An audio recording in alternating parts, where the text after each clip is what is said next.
എൻ്റെ കുഞ്ഞ് 3 വയസ്സേ ഉള്ളൂ. അവൾ അംഗൻവാടിയിലാണ് പോകുന്നത്.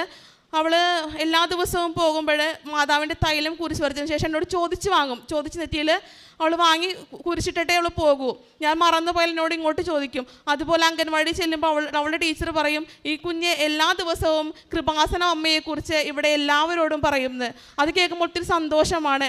അതുപോലെ തന്നെ ഞാനിവിടെ ഉടമ്പടി പത്രം വാങ്ങിയ സമയത്ത് ആൾക്കാർക്ക് കൊടുക്കാൻ വേണ്ടി, പത്രത്തിനൊപ്പം കൊടുക്കാൻ വേണ്ടി കാശ് രൂപം വാങ്ങിയിരുന്നു. അങ്ങനെ ഈ കാശ് രൂപം കണ്ടപ്പോൾ അവൾ നിർബന്ധം പിടിച്ച് അംഗൻവാടി പോകുന്ന സമയത്ത് എന്നോടൊരു കാശ് രൂപം വാങ്ങിച്ചു. അപ്പം ഞാൻ പറഞ്ഞത് കൊണ്ടുപോകണ്ടെന്ന് പറഞ്ഞിട്ട് അവൾ സമ്മതിച്ചില്ല. അന്ന് അവൾക്ക് വാശിയായിരുന്നു. ഞാൻ കൊടുത്തു വിട്ടു. അങ്ങനെ ഞാൻ അവളെ ആക്കിയിട്ട് തിരിച്ചു വന്നു. വൈകുന്നേരം അവളെ വിളിക്കാൻ ചെന്നപ്പോൾ അവളുടെ ടീച്ചർ എൻ്റെ അടുത്ത് പറയുകയാണ്, മോളെ, ഞാൻ ഇന്ന് വളരെയധികം വിഷമിച്ചാണ് അംഗൻവാടിയിലേക്ക് വന്നത്. ഞാൻ വന്ന് കയറിയപ്പോൾ ഈ കുഞ്ഞ് എനിക്ക് പറഞ്ഞു, ടീച്ചർ ഇത് വെച്ചോളൂ, ഈ കാശ് രൂപം, ഇത് ടീച്ചർ മാലയിൽ ഇട്ടോളൂ എന്ന് പറഞ്ഞു. ടീച്ചർ പറഞ്ഞു, എനിക്ക് ഒത്തിരി സന്തോഷമായി. അപ്പോൾ എൻ്റെ അടുത്ത് ടീച്ചർ പിന്നെ കരയാൻ തുടങ്ങി. ടീച്ചർ പറഞ്ഞു, മോളെ, എനിക്ക് കുടുംബത്തിലൊരു സമാധാനമില്ല, മാസങ്ങളായി സമാധാനമില്ല, ദിവസങ്ങളായി ഉറങ്ങിയിട്ട്. ഇത് കേട്ടപ്പോൾ എനിക്ക് വിഷമമായി. ഞാൻ പറഞ്ഞു, ഞാൻ എൻ്റെ ഉടമ്പടി നിയോഗത്തിൽ വെച്ച് ഞാനും പ്രാർത്ഥിക്കാം.